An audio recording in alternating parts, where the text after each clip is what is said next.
Orang itu menjadi kikir itu karena nganggap hidup itu lama dan uang itu penting.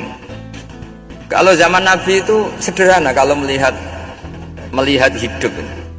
Pernah suatu saat Nabi itu punya jatah makan, karena Nabi itu hidupnya juga pas-pasan. Jadi Nabi itu unik. Beliau di satu sisi kaya raya, bisa ngurmat Abu Hurairah, Ammar, Suhaib. Ashabu Sufa itu dirawat Nabi semua. Itu kan kaya, bisa ngerawat sekian orang. Tapi di sisi yang lain untuk pribadinya beliau miskin. Kadang nggak bisa makan hari itu. Tapi di saat yang sama bisa merawat Ahlus Sufa. Jadi keliru kalau orang hanya cerita Nabi itu miskin, untuk makan dirinya aja susah.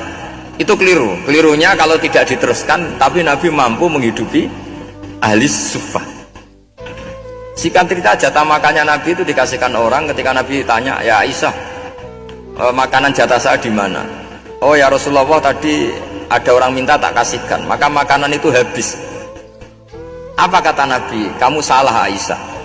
Yang kamu kasihkan itu justru yang masih. Ya, yang kamu kasihkan itu justru yang masih. Sehingga Nabi menganggap, makanya Nabi terus ngendikan. Ya kalau mukhatabnya lelaki ya kira-kira begini. Wahallaka min malika illa ma akalta fa'afnaita walabista fa'ablaita. Terus hanya watasaddaqta fa'abqaita, kata Nabi. Harta kamu ya kamu makan kemudian ke WC jadi kotoran, atau punya pakaian mewah nanti rusak. Watasaddaqta fa'abqaita. Ada yang kamu sedekahkan, yaitu yang abadi sampai akhir. Sehingga banyak pengusaha yang mencintai saya setelah tak ajari hadis itu. Misalnya punya uang 1 miliar karena dia spekulan atau pedagang rawan bangkrut, disedekahkan ke masjid 50 juta, yaitu yang abadi. Jadi kalau suatu saat bangkrut, dia masih punya uang 50 juta di akhirat. Jadi Nabi itu mengajari sedekah itu apa? Ya sedekah itu pengabadian uang.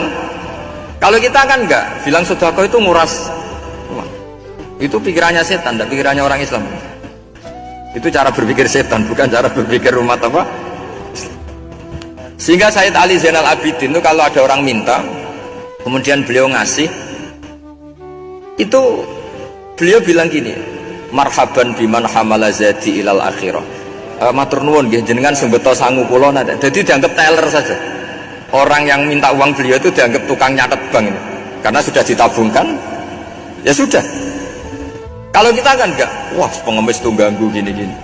Kecuali pengemis profesi ya mungkin kita agak-agak enak. Pada zaman akhir tuh ada pengemis apa? Profesi. Jadi repot teman.